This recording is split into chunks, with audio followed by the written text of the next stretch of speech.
It's the holidays, a time for love and joy and magic. And unsupportive relatives asking why you are not magically cured yet. Aunt Karen saying, "You don't look sick."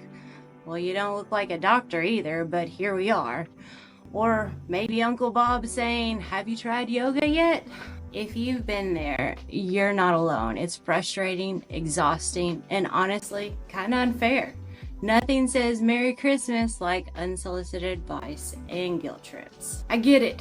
Navigating the holiday gatherings with chronic illness and dealing with unsupportive family is exhausting. Between the side eyes for needing a break and "you're still sick" comments, it can feel like you're stuck on Santa's naughty list. But there are ways to protect your peace and make the holidays a little easier with these 5 quick strategies. First, set realistic expectations. They may not get it, and that's okay. Focus on keeping your inner peace intact. Validate your feelings. You don't need anyone else's approval to know your experience is real. When talking with family, be honest about your boundaries, but keep it simple. Redirect tough conversations and don't feel obligated to overshare and share with those only you are comfortable with. 2. Take care of yourself physically. Plan for rest before and after events and even during.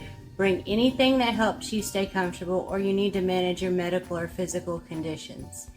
Take breaks during the holiday gatherings, and if it's too much, step outside or find a quiet corner. Remember, it's okay to put your health first. Another thing that I think about that helps me with comfort is the situation that I'm going to. Is the house I'm going to, does it have steps? Is it one level? Are there clear pathways? Sometimes I use my cane, other times I have to use my wheelchair. So it makes a big difference on what I can use. So I usually bring both of them.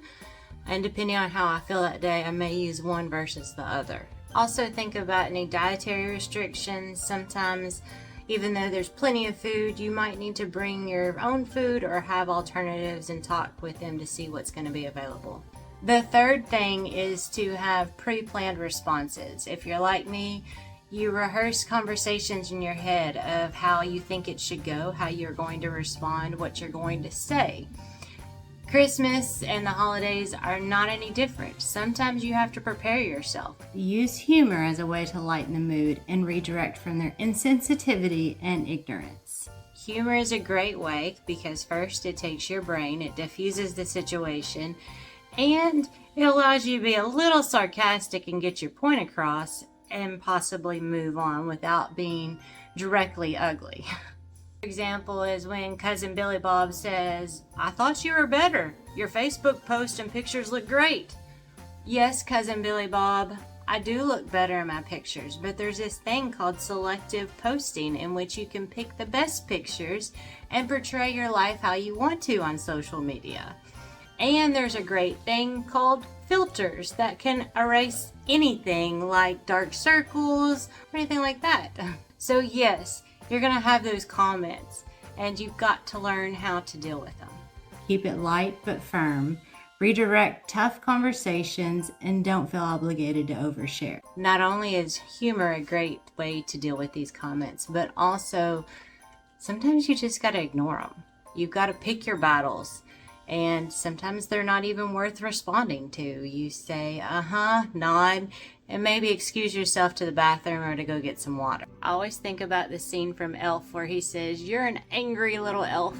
Because yes, those people are angry elves and you shouldn't have to deal with them. But remember, they're probably just projecting their own discomfort about themselves onto you and just being a mean person.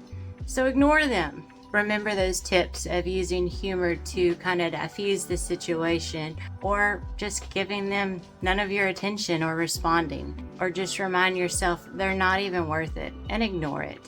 I know that's easier said than done because our brain doesn't ignore it and we keep it in our brain and our heart when we leave. The fourth thing is setting boundaries. It's okay to say no, even though it's the holidays, if it means putting yourself first and your health first. Set clear boundaries. It's okay to say no to activities that push your limits. Let your family know what you can handle beforehand. Like, I'll be there for dinner, but I need to leave early. Say no when you need to, limit how long you stay, and always have an exit plan.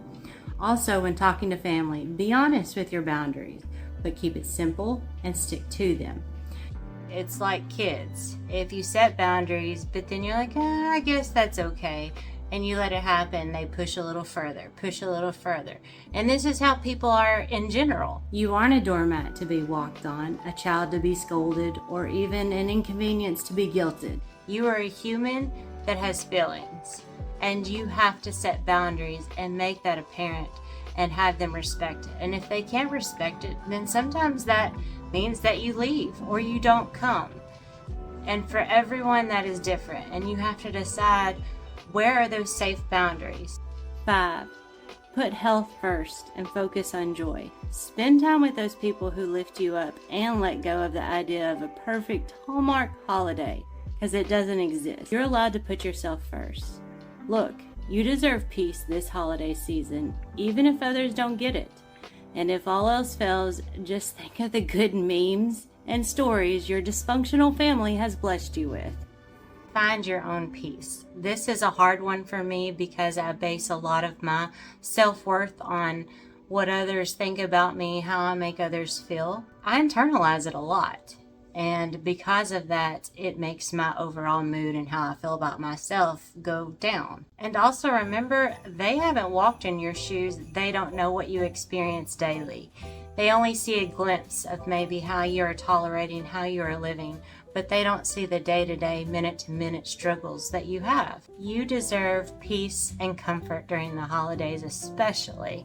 So you have a choice to decide who you let in and who you don't let in, and where you go and where you don't go in the holidays. Find the people that support you, that love you, that are your tribe, and bring those people in and experience holidays with them.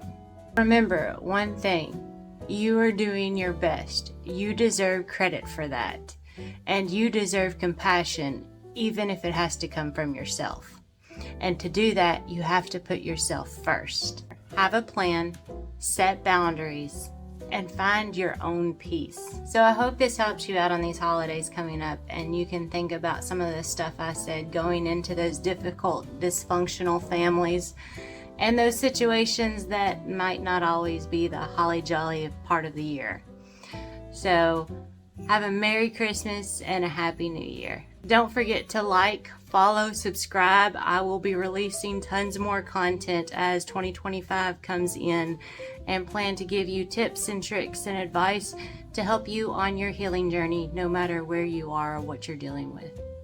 Wishing you rest, joy, and judgment-free pie. And remember, not today, Satan.